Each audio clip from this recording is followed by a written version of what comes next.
Hey everyone, it's Lisa here from the podcast Her Healing Hour. If you haven't heard about Anchor, it is the easiest way to make a podcast. Let me explain. Number one, it's free.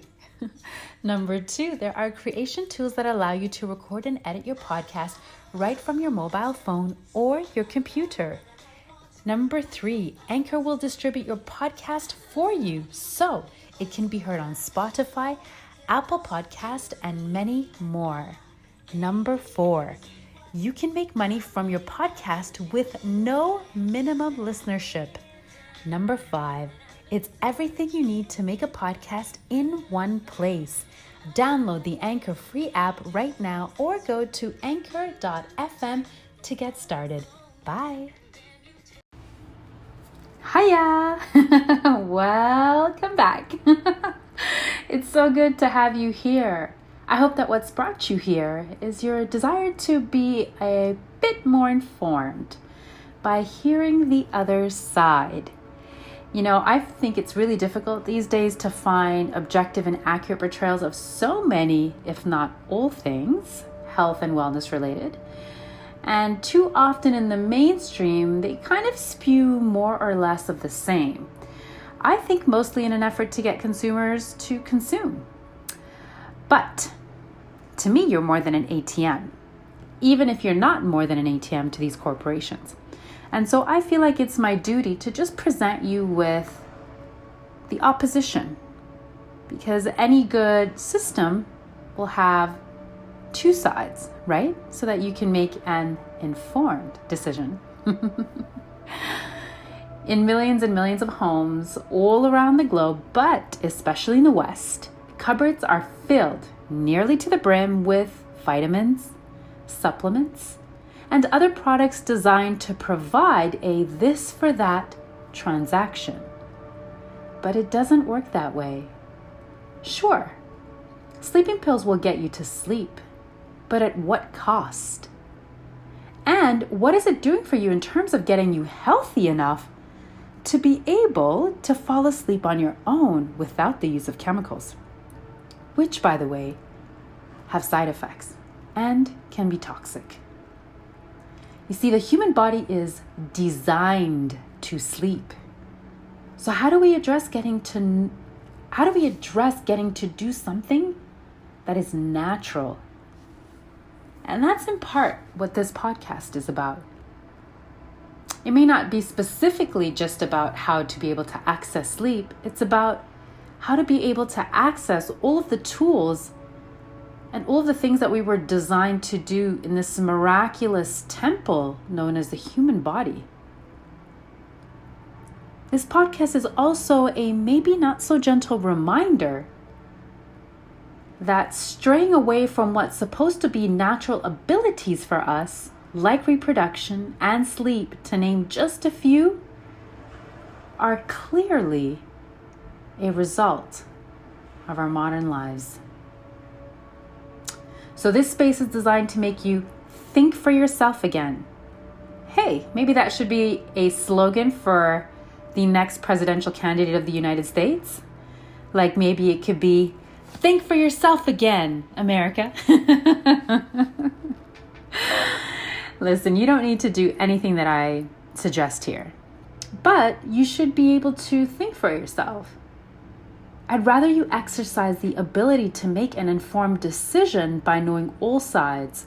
At least then I can support, even if I don't agree with your choices.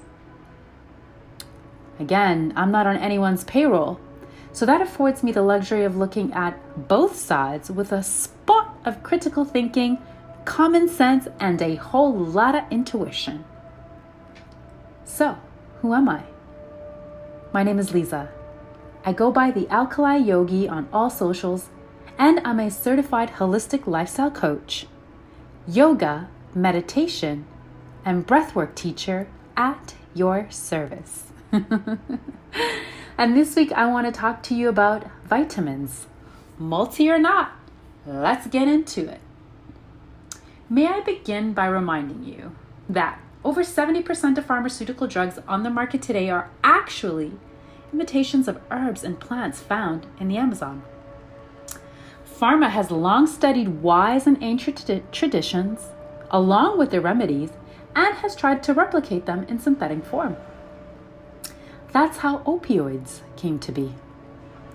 But in these wise and ancient traditions, they recognize the concept of bioindividuality, which means that in essence, no two people are the same, and therefore one person's medicine might be someone else's poison. Shamans and healers spend significant amounts of time with the person they are treating in order to effectively prescribe a personalized remedy. Shamans, not unlike holistic coaches, in fact, most of our teachings are based on ancient traditions, have to look at the whole picture. So yes, bioindividuality is a huge part of it, but also what's happening in your personal life. Are you happy? Are you finding purpose? What's your motivation for getting up in the morning? Are you surrounded by love? Do you feel like you're part of a tribe? All of these things, how you're feeling, whether you've fallen out with a loved one, whether you're fighting with your lover, impact your health. Us as holistic lifestyle coaches, like shamans and ancient traditions, and I'm not comparing us, please understand, also want to look at the whole picture because every piece of the puzzle matters. In other words, if you don't look at every piece, then you don't have a full puzzle, which means you're not looking at the entire person. But, of course, this concept doesn't work so well in the West because that would take the worker bees away from productivity. The concept that we've moved away from is this idea that as a healer, you treat the person, like I just described, not the disease, because we're looking at the person and everything that's going on in and around them. The ailment or disease or pain that's in your body, that's just your body's way of communicating to you that something is wrong, something is off kilter, something is unbalanced. To say it differently, pain is your teacher. Anytime we're faced with disease or discomfort, it's really an invitation to assess, address, and perhaps modify behaviors. This is why a this for that approach simply does not work. It doesn't address the underlying cause for said pain, disease, or discomfort. On the contrary, it masks it. May I give you another example? Let's say that your basement is experiencing water seepage or even flooding during heavy rainfalls, God forbid. You might apply some towels, albeit not the good ones, of course, to these windows and to your floor. Maybe you take it even a step further and you purchase some type of a seal, like a caulking of sorts, and you apply it to any cracks you may find in the foundation or maybe around any windows or doors that have gaps. Keep in mind, I'm not an expert here, guys. I'm not a contractor, so if the verbiage doesn't sound like that of a professional, that's because I'm not. Okay? Continuing on. So it turns out that the issue is actually the grading. And so that means that the landscaping has to be entirely redone in order to level out the soil so that the water actually is running away from the home. Now, this can be very inconvenient and costly. I should know. It happened to me. But what other option did I have other than re-landscaping the entire property in order to spare not only the foundation, but the home? I mean, everyone knows excess moisture will lead to a multitude of issues in the home, including mold, and black mold is something that's very dangerous to humans. It causes cancer, and so it's not something that you should take lightly. So in order to avoid problems down the line, which would have been imminent, I chose to address the cause, in this case, the grading of the landscape, not the water coming into the home, which, after that costly but effective grading, it took care of itself. No more water. So why do we and the healthcare professionals overall overlook the cause and simply seek to treat symptoms, or in this case, the flooding? I don't have the answer to that. but it certainly leaves me wanting. Now, that was a long intro, but let's talk about vitamins. Let's say that we've just come from our annual checkup from our GP, and we've come to find out that there is some deficiency or deficiencies in certain vitamins. And so we're told to go and purchase some vitamins or multivitamins to make up for these deficiencies. But we've missed a step here. Can you guess what it is? We have not addressed the why and why we're deficient in something.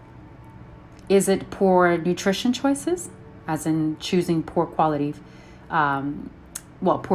food like, fast food and processed foods? Or maybe we're choosing what look like good quality foods like produce and fruit, but maybe they're deficient, which is very common, especially with conventional fruits and veg. Or maybe the standard at which our levels are being compared are just simply not effective or applicable to us based on our bio-individuality. And in many respects and areas, our individualities are not only recognized, but they're celebrated. And somehow in healthcare, it barely gets a mention. Some would say this is where it matters the most, because it can literally mean life or death. So let's dive in. Allow me to introduce to you a couple of definitions that I found on acupuncturetoday.com. I want to first define for you allopathic medicine. Allopathic medicine refers to the practice of conventional medicine that uses pharmacologically active agents or physical interventions like surgery to treat or suppress symptoms or pathophysiologic processes of disease. And now I'd like to define for you holistic medicine. Holistic medicine represents the idea that all properties of a system, including the physical, biological, social, etc., cannot be truly determined or explained by its component parts alone. Instead, the system as a whole determines how the parts function together. I suppose another way of saying that, if I can recall the phrase, is the sum of all parts is greater than... the whole is greater than... I just put my foot in my mouth, guys. I'll be honest with you, my brain just went into a total fog. But most of you, especially those native English speakers, you guys know what I was trying to get at. The whole is greater than the sum of each part, I believe, or something to that degree. Forgive me if I've chopped it up a bit. And I'd like to define one more thing for you because I've already used this term, bioavailability. I went into Merriam-Webster.com, and their definition for bioavailability is the following. It is the degree and rate at which a substance, such as a drug, is absorbed into a living system or is made available to the site of physiological activity. May I continue on with this bioavailability, guys? I want to give you a little bit more info. So I hopped on over to biologydictionary.net, where it states, bioavailability has become a new and upcoming science in recent decades. Many researchers have been concerned with marketing for food and supplements. Many producers make claims that their foods or nutritional supplements carry certain nutrients. However, the science behind these nutrients are absorbed. However, the science behind how these nutrients are absorbed into our system is very different. For example, milk claims to have huge amounts of calcium. Calcium is known to be a constituent of bone. Therefore, milk producers have claimed the enormous benefits of milk. However, the bioavailability of calcium in milk has never been shown. In fact, researchers are finding that milk and dairy products tend to pull calcium from the bones to correct for the acidity that they cause in the bloodstream. Countries that drink large amounts of milk are shown to have higher incidences of hip fractures and poor bone health. Clearly, the bioavailability of calcium milk is very low. On the other side of the spectrum, spinach also has a lot of calcium. Scientists have found that when you eat spinach, calcium is not depleted from your bones and is able to be extracted from the spinach. In part, this is due to the high amount of fiber spinach has, which changes the way it moves through the intestines. This allows more calcium and other nutrients to be extracted. The bioavailability of nutrients in plants is typically higher than that of nutrients in animal products. I'm going to read that one for you again so that it lands. The bioavailability of nutrients in plants is typically higher than that of nutrients in animal products.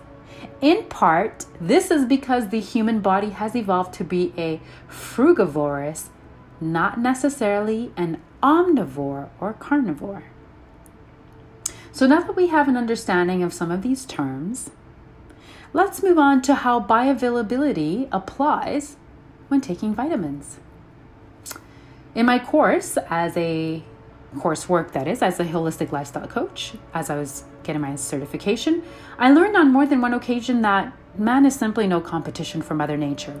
I don't know if you guys don't believe me yet, but let me remind you, we can be wiped out at any time. She has the final say. And so we can build tall buildings and huge machines and even nuclear and atomic weapons of mass destruction. But at any moment, this could all disappear.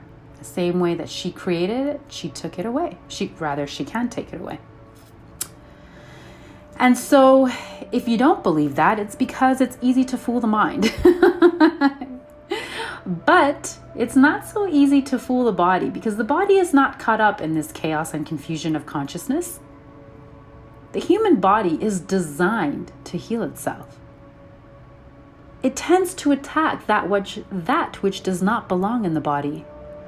These are often termed side effects, especially when referring to pharmaceuticals. We continue to push forward, though, even when we know of these side effects and dangers, because a person in a white coat somehow knows better than we do about our own bodies.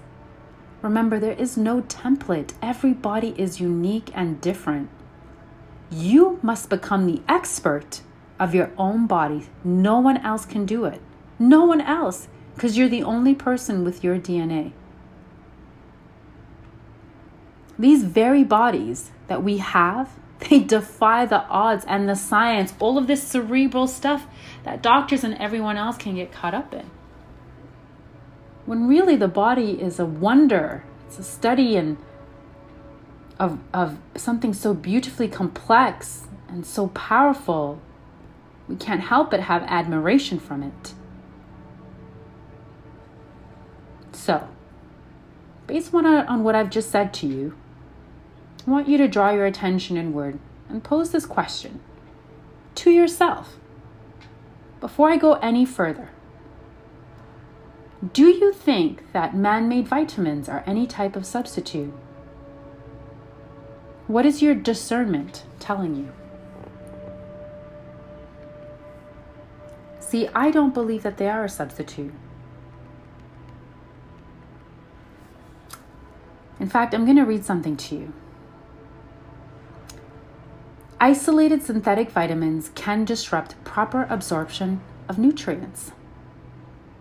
The reason why this is a problem is that each of these key nutrients, when consumed in synthetic form, poses potential health risks. Too much synthetic vitamin A, for instance, can potentially cause liver damage, skeletal abnormalities, peeling skin, and/or hair loss. And too much synthetic zinc can block the absorption of bioavailable copper, which is necessary for proper immune function. These same nutrients, as found naturally in whole foods, are completely harmless. I'm going to read that to you again. These same nutrients, as found naturally in whole foods, are completely harmless. But when they are manufactured in a lab and injected into processed foods that have been stripped of their natural nutrient content, Commercial breakfast is a perfect example of this. The side effects can be quite different.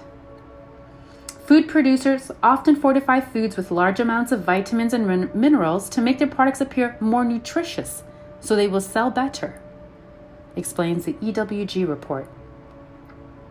Fortified breakfast cereals are the number one source of excessive intake because all three nutrients are added to fortified foods in amounts calculated for adults, not ever for children. On the other hand, whole food vitamins are safe to consume in high levels. Though the EWG report does not make a clear distinction between whole food-based vitamins and the chemical imitators commonly added to processed foods, the evaluation clearly demonstrates that synthetic vitamins are the problem because they lack the necessary cofactors required for proper metabolism. Synthetic vitamins tend to tax the body rather than feed it. Excessive exposure to fortified nutrients is the result of unscrupulous marketing, flawed nutrition labeling, and outdated fortification policy, adds the EWG report. The current nutrition labeling system puts children's health at risk and is in dire need of reform. I will argue it puts adults at risk too because we're not sleeping, we're not reproducing, we're not well, we're anxious. And if you are well, then frankly, you don't need me. But if what you're doing is not working for you, if this lifestyle, this modern way of living, this taking this pill or that vitamin for that is simply not working for you, then please stick around a little bit longer. And you can read the full report at static.ewg.org. And EWG stands for Environmental Working Group.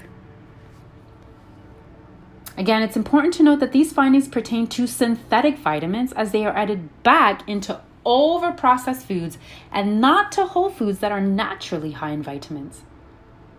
And the findings also do not pertain to whole food-based vitamin supplements derived from actual food rather than synthetic chemicals. So after leaving static.ewg.org, I hopped on over to another cool little site I came across called bodybuilding.com. And they had a short but pretty concise list of 4 reasons why you may want to avoid vitamins and multivitamins. Number 1, conflicting ingredients. Many vitamins and minerals compete with one another for absorption, or their respective concentration within the blood affects the absorption of other micronutrients that are consumed. Calcium, believe it or not, is one mineral that you don't want to consume as a multivitamin. It's critical, yes, but it can impede the absorption of zinc, iron and magnesium, or manganese rather. Reason number 2. Missing or underdosed ingredients. Multivitamins have critical vitamins and minerals missing from their formulas. The first is vitamin K. This is important for supporting numerous functions in the body, such as regulating blood clotting, repairing and building healthy bones, and affecting insulin sensitivity and blood glucose levels. Reason number 3. The wrong form. You want certain vitamins and minerals in specific forms. For example, most multivitamins don't even include chromium. And if they do, it's often chromium chloride, a poorly absorbable form. A much better form would be chromium picolinate. And reason number 4. And we've already talked about this, poor absorption. Many vitamins and minerals are poorly absorbed by the body in supplement form, so it's essential to eat a variety of healthy foods that contain natural sources of vitamins and minerals. Again, unless it's just me here, it seems to me that our egos have gotten the best of us. And then we started to believe, buy into, and then sell this concept to the whole world that somehow what we made in a laboratory was going to be better than what came from the soil. As if isolating things is a good thing. Isolating humans is not a good thing. We're experiencing that now during this pandemic. That's because you need support. Everything needs support. And that's why in nature, everything is supported. But we humans, we get into our heads, we might get a couple of degrees or certifications, and we think we're so smart, we've somehow figured it all out.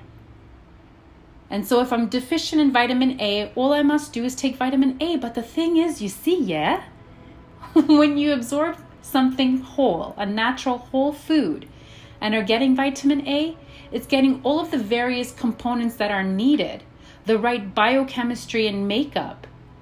It's a complex set of balances and other supporting and complementary minerals that come along with that vitamin A when taken from a whole or a natural food that we simply don't understand or cannot mimic and replicate. I imagine a bit of both. I mean, does that seem so far-fetched? Have we become so disconnected, and have we become so cerebral to think that we could outsmart or compete with or outdo or perform Mother Earth, Mother Nature? Because I've got news for you guys. It's just not going to happen.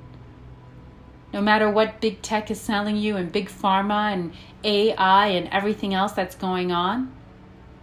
Sure, we can create robots and a whole host of things to kind of make our lives more convenient, but I would argue that overall, in general, as a planet, we have never been more sick, more unhappy, more stressed.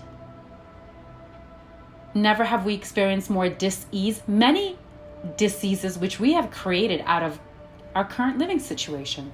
In terms of this modern lifestyle that we've created for ourselves. Let's not forget things like heart disease and diabetes didn't even exist 150 years ago. So if you know that, because that's factual, could you then believe or even entertain the idea that we've maybe gone down the wrong path?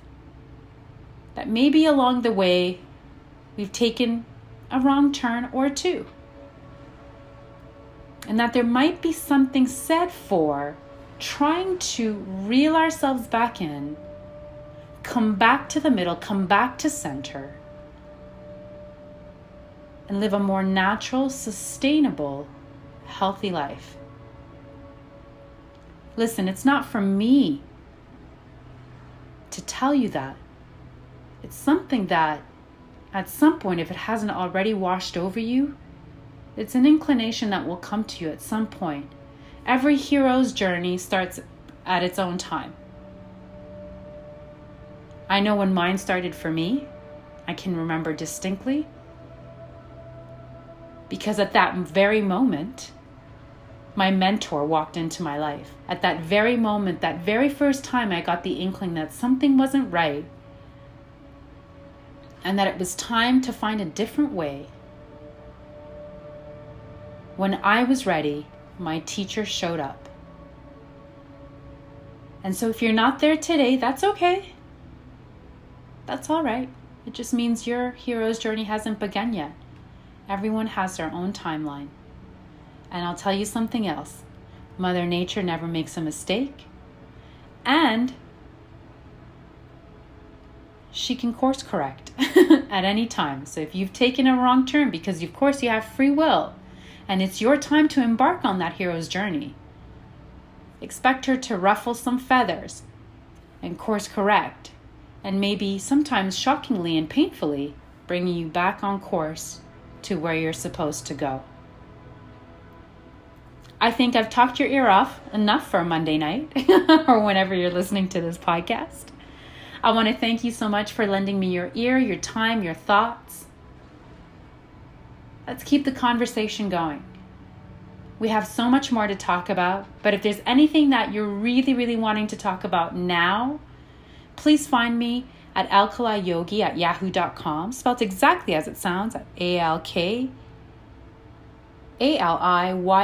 at yahoo.com, or I'm at AlkaliYogi on Instagram, You can also find me at AlkaliYogi Retreats, which is a page dedicated to our upcoming retreats later on in 2021. We'll be hosting 3 amazing, wonderful wellness retreats as soon as it's safe to do so in Honduras, home of Dr. Sebi. I can't wait to meet many of you there to guide you through your practice, to guide you through your holistic journey. It's going to be a tremendous time. For more info, please keep posted. And that page again is AlkaliYogi Retreats, spelled AlkaliYogaRetreats, AlkaliYogi Retreats. I'm Lisa. I'm so grateful for you. Thank you so much. You give me the energy to do what I do. And for that, I'm always grateful. Until next week, please do me a favor, guys. Be well and stay well, yeah? Take care of yourselves. Talk to you soon.